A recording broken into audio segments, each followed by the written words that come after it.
Moin Moin, hallo und herzlich willkommen zu einem neuen Video hier auf meinem Kanal. Heute gibt es hier eine Runde Shakes and Fidget. Ja, und heute befinden wir uns auf der internationalen Welt 47.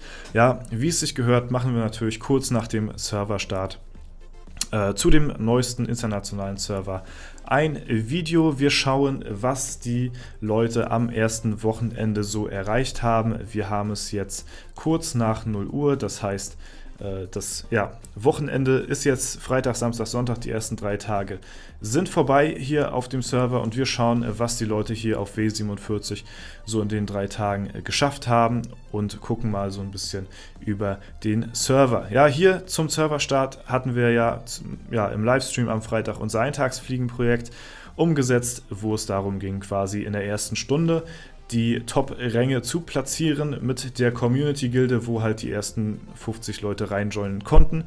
Ja, das haben wir hier auf dem Server ganz gut gemacht und war auch auf jeden Fall sehr cool gewesen. Was natürlich auch noch mit einhergeht, ist mit dem neuen internationalen Server 47 sind wir jetzt natürlich auch automatisch ein Server dichter an W50 rangerückt, ja, wo ja sich auch schon sehr viele von euch, denke ich mal, drauf freuen werden, inklusive natürlich auch mir, weil das natürlich ein Server ist, der schon ziemlich krass gehypt wird und ich denke mal, das wird ziemlich epochal werden. Ne? Ich denke mal, das wird ein nices Event.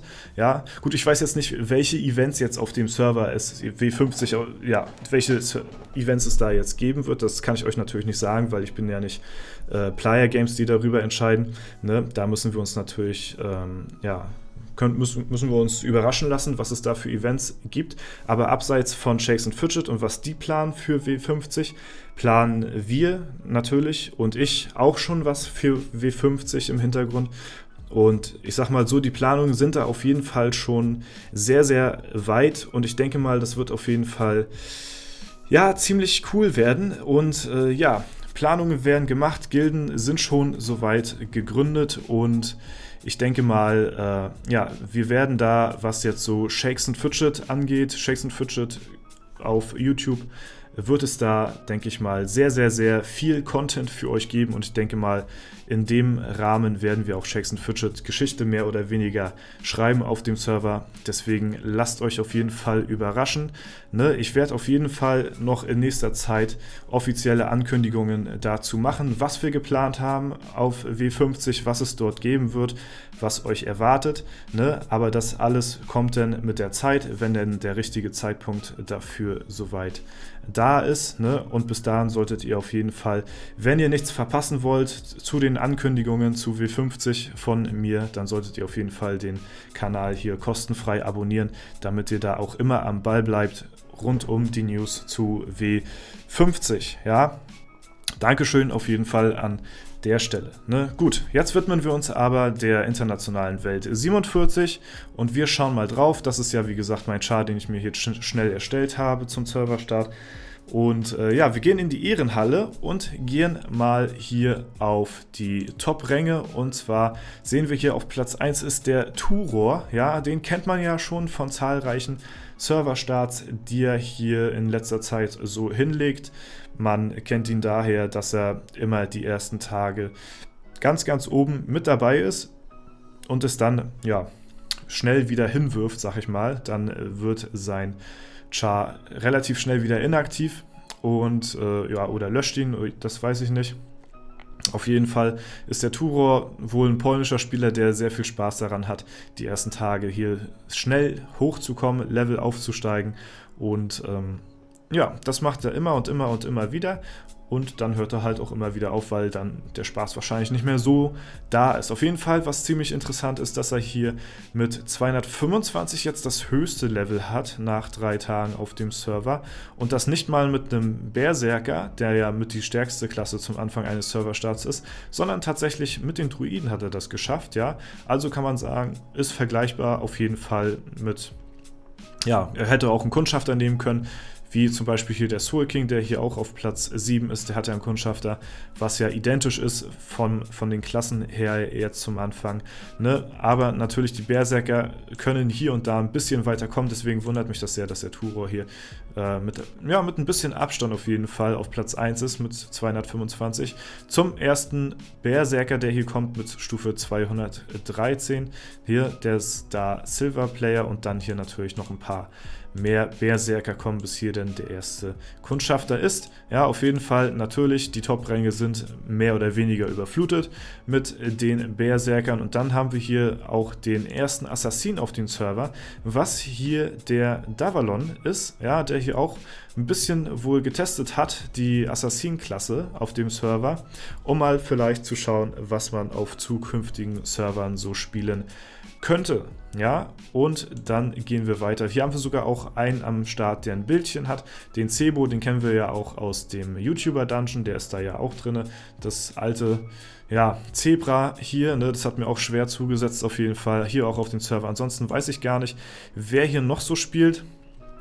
Welche bekannten Gesichter vielleicht auch aus anderen Ländern, jetzt nicht unbedingt Deutschland, aber ja, das kann ich jetzt nicht sagen, da habe ich mich jetzt nicht ausreichend mit befasst. Dann haben wir hier auf Platz 20 den ersten Krieger mit Stufe 105, ja, und hier auf Platz 23 haben wir hier den ersten Battle Mage, ne, mit Stufe 94 und das sind natürlich die Spieler, die natürlich ein bisschen behind sind, so, aber das hat halt mit ihrer Klasse zu tun.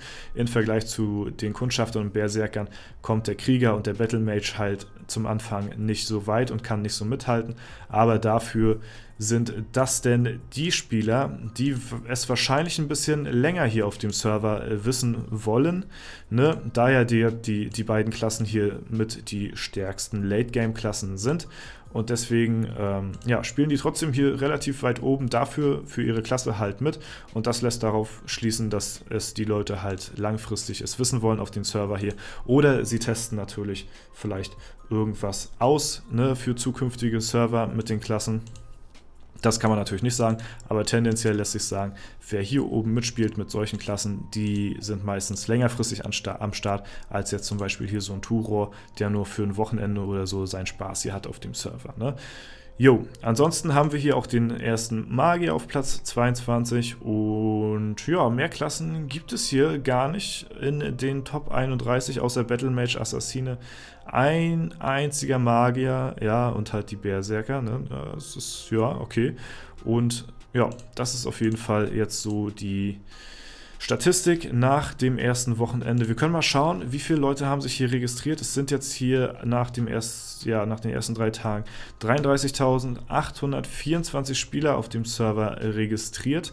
Ja, ich weiß nicht, ich glaube, das ist für einen internationalen Server nach dem ersten Wochenende relativ schwach. Ich glaube, es ging schon mal besser, hat aber natürlich auch damit zu tun, dass halt viele Leute wahrscheinlich jetzt auf W50 sparen und jetzt hier nicht großartig auf W47 spielen werden. Das gleiche wird auch so sein mit W48 und W49, die halt jetzt auch noch rauskommen, bevor W50 erscheinen wird. Und das ist natürlich ein starker Grund, warum die Server ein bisschen schwächer sind als andere Server, weil halt viele wirklich jetzt gehypt sind auf W50 und viele halt langfristig da jetzt schon drauf sparen auf den Server.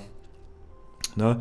Auf der anderen Seite ist es natürlich umso interessanter für Free-to-Play-Spieler oder für Spieler, die relativ pilzsparsam unterwegs sein möchten, trotzdem aber relativ hoch dabei sein wollen, ja, dann sind die Server natürlich deutlich attraktiver für die Leute, weil halt im Vergleich zu W50, W48 und W49 deutlich schwächer sind von der Konkurrenz her und deswegen pilzärmere Spieler natürlich leichter oben mithalten können als auf W50, weil halt dort viele Leute dabei sind, die hardcore-mäßig reinpilzen werden. Ja, für die Leute, die trotzdem auf W50 spielen wollen und trotzdem oben mit dabei sein wollen, auch wenn sie nicht so viel investieren, euch sei auf jeden Fall gesagt, lasst euch nicht durch die Spieler demotivieren, die ersten Tage sehr krass oben spielen werden und sehr, sehr viel Geld investieren werden, nur um die ersten Tage halt oben zu sein. Ja, lasst euch da nicht demotivieren, wenn ihr auf langfristiger Basis auf W50 euch einen Account erstellen wollt, weil es halt ein runder Server ist, es ist ein Jubiläumsserver W50, das hört sich halt gut an so, ne? Dann lasst euch da nicht demotivieren durch diese Spieler und wählt eine Klasse vielleicht, die im Late Game gut ist, ein Krieger, ein Druide, ne, oder ein Battle Mage, so, das sind halt Klassen, ne, Assassine ist halt auch nice nachher im Late Game. Wählt lieber denn sowas und macht euch das gemütlich. Spielt eure 320 Alu jeden Tag mit 50er Mount und ich verspreche euch, nach 1-2 Jahren wird das Ganze schon ziemlich anders aussehen als zum Serverstart und ihr werdet sehr krass zu den Leuten, die anfangs, denn ja, was weiß ich, vielleicht 100, 150 Level über euch sind, die werdet ihr sehr heftig einholen und da wird sich dann so ein bisschen die Schere dann zuspitzen und ihr werdet dort dann ja auch an die Leute mehr oder weniger rankommen. Einholen vielleicht nie, aber aufholen auf jeden Fall und deswegen lasst euch da nicht demotivieren durch Leute, die halt am Anfang sehr krass ausrasten werden, auch wenn es viele sein werden bei W50, deswegen Konkurrenz ist auf jeden Fall da und deswegen guckt da auf jeden Fall, dass ihr da euch nicht die Laune verderben lasst, ne? Jo, das auf jeden Fall zu W47 und W50 soweit, ne? Und wir haben hier natürlich auch, mal gucken, ich weiß jetzt gar nicht, wo die Eintagsfliegen hier sind, ne? Eintagsfliegen. Die Gilde wurde ja jetzt sogar weitergeführt von Nihility, ne? Den habe ich hier die Krone verliehen, der ist jetzt hier Gildenleiter, ne? Das ist natürlich eine Gilde, die, ja, eigentlich nicht so wirklich Bestand hatte. Allerdings hat er sich zur Aufgabe gemacht, die Gilde jetzt hier weiterzuführen auf den Server. Freut mich natürlich sehr, dass er ein paar Leute findet hier. Wenn ihr wollt, könnt ihr da natürlich auch gerne rein. Sieht mir nach einer ziemlichen Free-to-Play-Gilde aus. Ne, aber ich werde da natürlich nicht mehr weiterspielen. Ich wurde ja schon aus der Gilde geworfen. Ist aber auch gut so, weil ich ja hier eh nicht auf dem Server hier großartig irgendwelche Pläne hatte. Hatte ich ja schon von Anfang an erwähnt gehabt. Und deswegen, auf jeden Fall cool, dass er hier das so ein bisschen am Leben erhalten will. Das wollte ich euch auf jeden Fall auch nochmal mit im Video zeigen. Und ja, ansonsten sieht es jetzt so momentan aus hier auf dem Server. Ne? Und das soll es auch für dieses Video soweit gewesen sein. Ich hoffe, es hat euch gefallen. Ich hoffe, ich konnte euch einen kleinen Einblick über W47 verschaffen nach dem ersten Wochenende.